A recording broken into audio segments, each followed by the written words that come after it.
അടുത്തത് programme sketch brother रैगन। आदरणीय पासवान अध्यक्ष और सभी वाईपी सदस्य को दोबारा आगमन में आने वाले प्रभु यीशु मसीह के नाम से मैं शुभ नमस्कार। हगाई 2:9 में इस तरीके से लिखा हुआ है, पुरानी जो ग्लोरी है उससे बढ़कर होगी अगली ग्लोरी, फ्यूचर की ग्लोरी। ठीक है, इसको दिमाग में रखना, पुरानी ग्लोरी से अगली ग्लोरी जो होगी वो बढ़कर होगी। बाइबल में बताए गए हर एक घटनाओं को कड़ी कड़ी से जब जोड़ते हैं और जब हम उसमें मनन करते हैं पवित्र आत्मा की सहायता से, तब हमें परमेश्वर का एक वाटरमार्क या फिर परमेश्वर का एक मोहर, क्या कहना चाहिए मुझे नहीं पता, परमेश्वर का एक एसेंस, परमेश्वर का एक सार हमें हर जगह बिल्कुल सिंक्रोनाइज्ड मैनर में देखने को मिलता है। जैसे किसी म्यूजिकल इंस्ट्रूमेंट में नोट्स अरेंज्ड है, सारे नोट्स बिल्कुल सिंक्रोनाइज्ड है, एक दूसरे से मेल खाते हैं।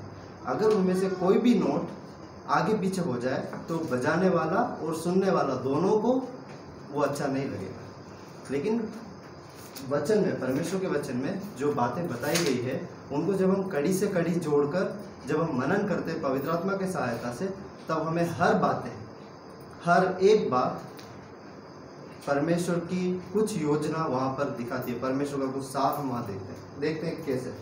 एदेन वाटिका में एक नदी का स्रोता है जहाँ से 4 भागों में वो नदी बढ़ती है, यूफ्रेटिस, टाइग्रिस, इस तरीके से 4 भागों में बढ़ती है। ये नदी का मेन कार्य होता है पूरी वाटिका की सिंचाई करना। आप अच्छे से जानते हैं, अगर किसी पेड़ का या किसी पौधे का सही से सिंचाई नहीं होगी तो क्या होगा, वो फूलेगा नहीं, फलेगा नहीं, वो मुरझा जाएगा। इसी तरीके से सिंचाई बहुत जरूरी है। चलो, नया नियम में क्या हुआ, यीशु मसीह बोलते हैं कि मैं जीवन का जल का सोता हूँ, बोलते हैं यीशु मसीह ऐसा। अच्छा, मुझे बताओ, पुराने नियम में एदन की वाटिका की सिंचाई एक रिवर कर रहा था, 4 रिवर्स में बढ़कर।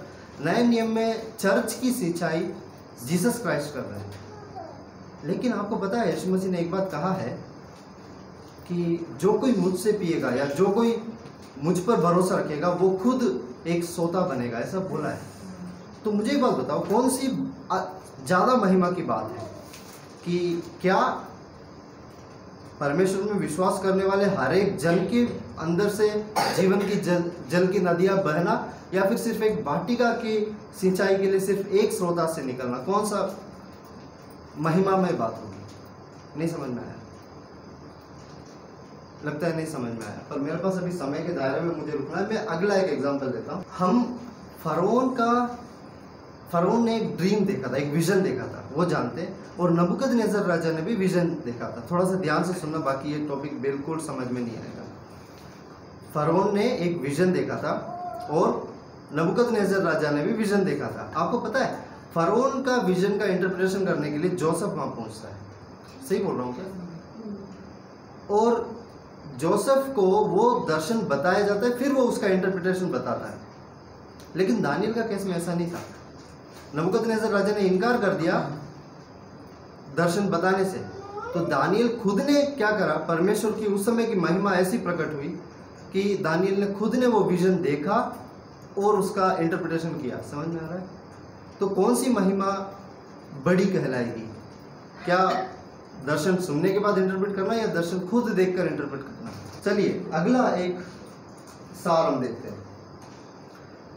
आपको पता है, इज़राइल के लोगों को रेड सी को डिवाइड करके वहां से ले गया था। नया नियम में आपको पता होगा, एक सेगमेंट हमेशा देखते हैं कि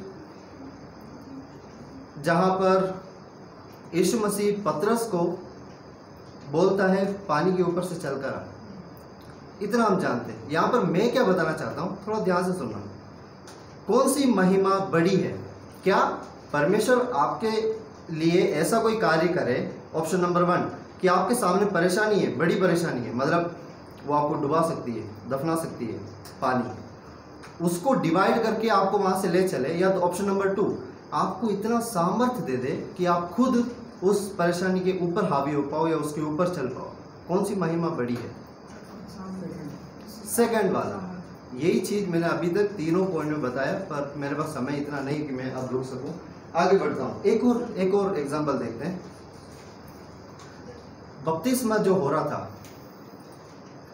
पहले पानी का बपतिस्मा हुआ, बाद में आग वाली बपतिस्मा हुआ। कौन सी बपतिस्मा महिमा में ज्यादा है? आग वाली बपतिस्मा। देखो हगाई में जो हगाई 2:9 में जो बात बताई गई है, पुरानी ग्लोरी से बढ़कर होगी अगली ग्लोरी। हर जगह जब हम हर इवेंट को जब देखते हैं, हर जगह हमें वो सार दिखता है। ये मेरा एक टॉपिक था। अगला एक टॉपिक जस्ट 5 मिनट में मैं बताना चाहता हूँ। यीशु मसीह रियलिटी में सेंटर है सभी चीज़ों का। यीशु मसीह सभी चीज़ों का सेंटर है।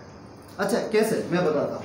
आपको पता है, ऐसा माना जाता है कि जेरूशलेम पूरी वर्ल्ड की सेंटर में स्थित है। 12 साल के कुछ उम्र में यीशु मसीह खो गए थे। कहाँ पर? टेम्पल में। आपको पता है, जब उनको ढूंढ कर घर वाले पहुंचे उनको ढूंढने, तो यीशु मसीह वहाँ के उपदेशकों के बीच में बैठकर बातें कर रहे थे। अगला हम क्या देखते हैं, यीशु मसीह ने जब बपतिस्मा के लिए बताया, तब यीशु मसीह ने बोला कि जब भी आप बपतिस्मा दो तो पिता, पुत्र और पवित्र आत्मा के नाम से। जीसस कहाँ है?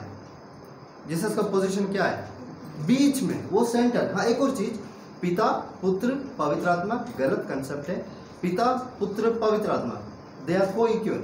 अगला, यीशु मसीह ने जब बात किया तो कहा, 2 या 3 जन मेरे नाम से जहां पर भी मिले तो मैं कहाँ हूं? उनके बीच में। हर जगह देखो परमेश्वर का एसेंस कहीं कॉन्ट्राडिक्ट नहीं करती है, हर जगह बिल्कुल सही सटीक बैठ जाती है।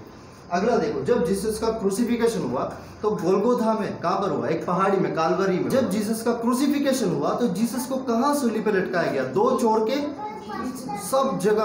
क्या एसेंस दिखता है? जब यीशु मसीह का रिजरेक्शन हुआ, रिजरेक्शन होने के बाद जब चेले लोग सब लोग डरे हुए थे, तो यीशु मसीह, वो कमरा बंद था, यीशु मसीह उनके बीच में प्रकट हुए। रेवलेशन पे यूहन्ना, कौन जिसको पद्मोस के द्वीप में डाला गया था, उसने क्या देखा?